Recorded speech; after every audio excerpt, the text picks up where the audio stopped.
Today I'll be speaking on the biological control of the cabbage stem flea beetle with the introduction of the parasitic wasp. In the first slide is the control program with a flow diagram. As you can see on the right hand side of the screen, the flow diagram shows the method of the control program when adopting the use of a biological control method. In this case, the solitary parasitic wasp. Investigating the affected area will show the extent of the damage and rough amount of the beetles in the affected field or farm, moving you forward to the next step. Testing is the most crucial step, as the information that is taken will determine if the biological agent has worked and how well it has worked.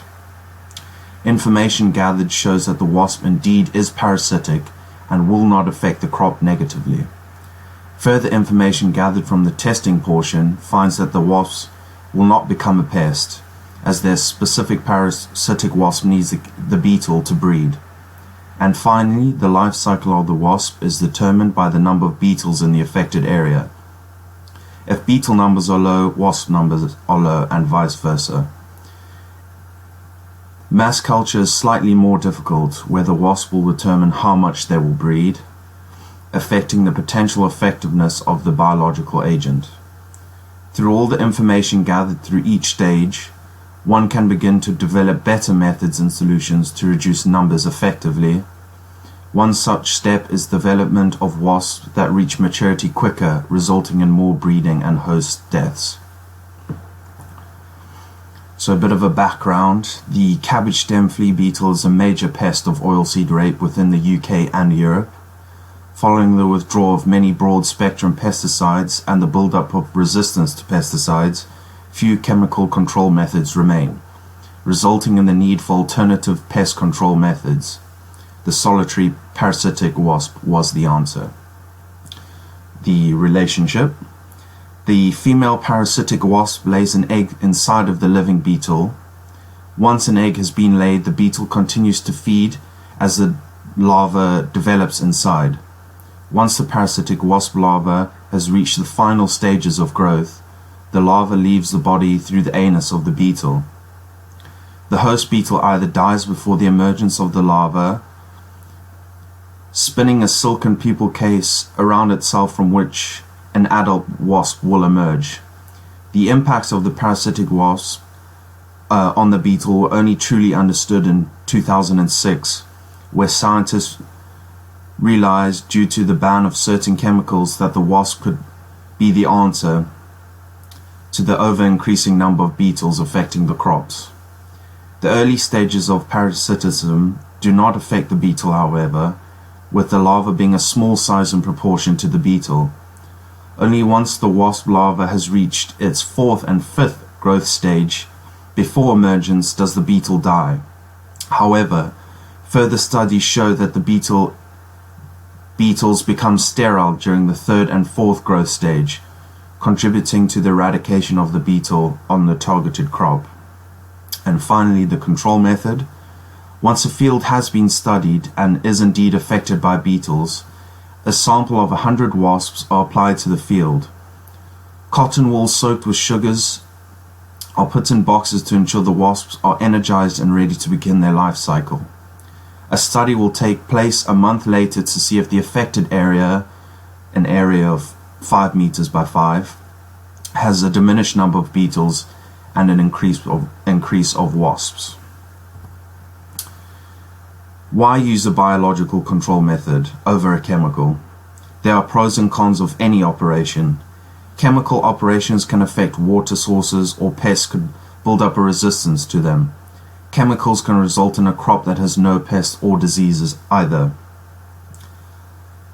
The pros. Biological control methods are usually derived as chemical applications cannot take place, or if pests have adapted and the chemical does not affect them anymore. Biological agents are usually highly specific to a particular pest.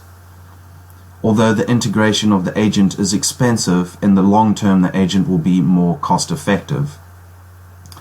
Biological agents can provide a long-term solution to a pest problem. There is no environmental contamination. pests can become resistant, saving enormous amounts of money. The cons. Successful examples of biological agents are usually confined to a smaller area.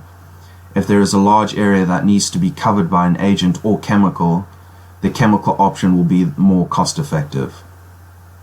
Initial costs on research and application of the agent are more expensive than a chemical application, for example. The introduced agent might have unseen ecological effects, such as preying on species that aid in pest control. The agent can remain in a small number, keeping its effectiveness to a minimum. Frequent input is needed to maintain a population balance between predator and prey. Biosecurity.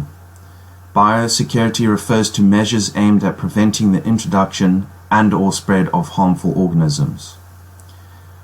With any application of biological agents, there is a risk. The wasp could potentially prey on other species that provide a benefit to agriculture.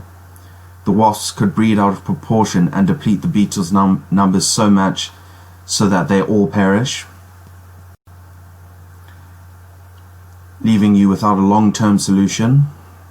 Giving the beetles a free space to breed and numbers to soar again, resulting in money lost in terms of yield and funds to introduce a new group of wasps or chemical applications.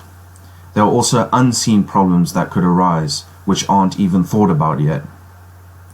Careful planning and an orchestrated, foolproof plan is essential to the success of the biological agent taking to the pest issue, remaining around for a long-term effect and saving money and time in the future.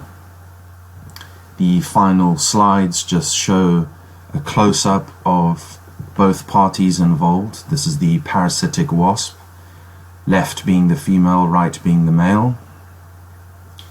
And finally the cabbage stem flea beetle.